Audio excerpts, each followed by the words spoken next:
Okay, now that we've created our basic model of the company and our forecast of what the company's results will look like for the next 5 years, we can begin to answer some of the basic questions about the business. So the first question that almost everybody wants to know is, are you going to run out of cash with this forecast? And the simplest way to see the answer to that is to look at the cash line. And as you can see, it stays positive in every year. It's closest to zero in the first year, meaning at the end of the first year, the company is going to have $600,000 worth of cash on its balance sheet. It is unlikely to be running out of cash. In fact, we know from the monthly budget that the break-even happens at the end of the first year with respect to income statement, although break-even with respect to cash flow will take longer because the income statement model does not include all elements of cash flow, most notably working capital and capital expenditures. But this model, the annual model, tells us that fundamentally, if the company can hit its projections, it's going to do all right and will not need another round of financing. So the fundamental question with respect to this business, and frankly with respect to most startup businesses, is what kind of sensitivity does the sales forecast have to events that are beyond the company's control? And I've created briefly for the sake of illustration how you might want to take another look at sales. And I'm not saying we should do this as part of this exercise. I'm just going to try to give you a sense of what's possible now that you've got your model built. And that is to look at a detailed sales model.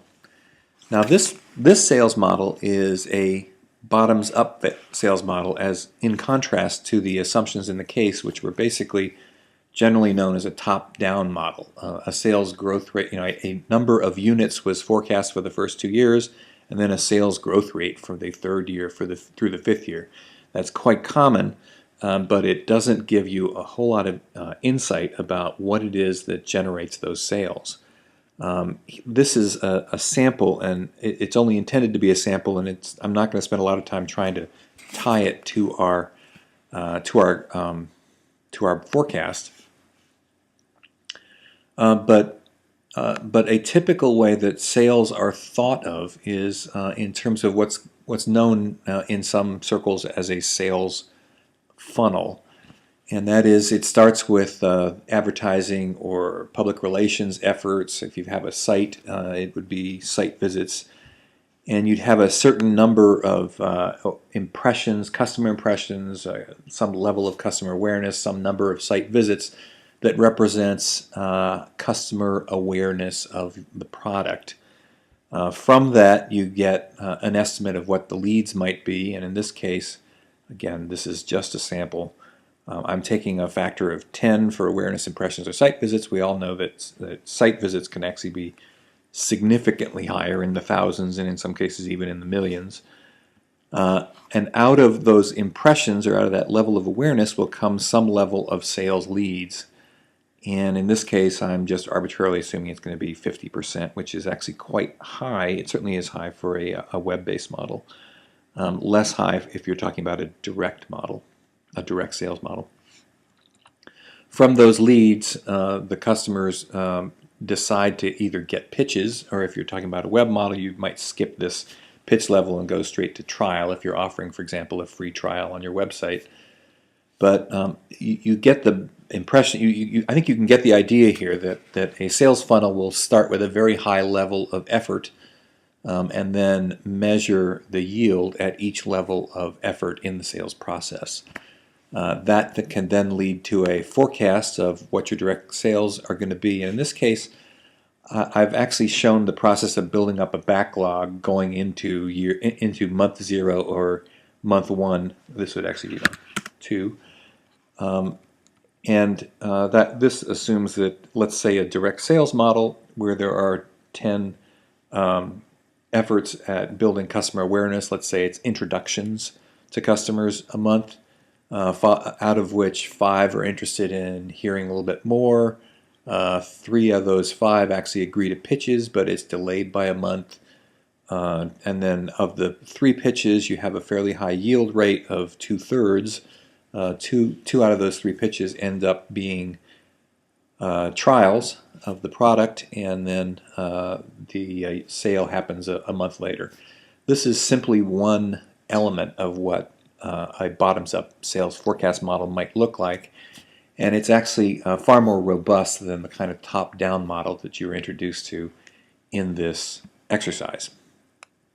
But even with the kind of top-down information that is available in this exercise, you can begin to look at some sensitivities on the sales line in particular, which is almost always the principal focus or cause of concern or thing that you want to do sensitivity analysis on for a startup business, because of course there's very little sales history and you have very little data about what kind of yield or what kind of sales success you're going to have.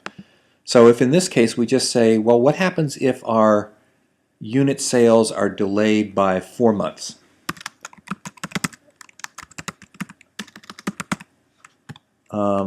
So it would start with 1, it would stay at 1 for 4 months, and then it would pick up the increase 2 months earlier. And we're not saying the unit sales are going to be lower, we're just going to say they're going to come on slower than we thought they would. Now, because of the way we've done this, I have to go back and make this transition between the 2 years, but I think that's basically right. I'm going to run into a problem here, you probably identify, in that I want this month not to be based on the hidden column between N and Q, but on the actual January number. So that gives us a pretty good sense of what an alternative sales scenario involving 4 months delay might be. Now, to help us remember that this is going to be a calculated number rather than an input number, we can now, I'm just putting it in black, and now it's fairly simple to pick up, instead of the original input assumption, the input assumption from that we just created, and then copy that forward, and we will be able to see rather quickly what the cash flow implication of that kind of a delay might be. Now, sales delays are quite common, and there's something to worry about with a startup business, as I indicated earlier. Instead of looking in detail at this, I'm just going to go straight to the annual model and ask myself, oops, look what happened to cash. Cash went from a $600,000 surplus at the end of the first year to a $200,000 deficit, which means the company is going to run out of money if it's only 4 months delayed in its plan to ramp up sales.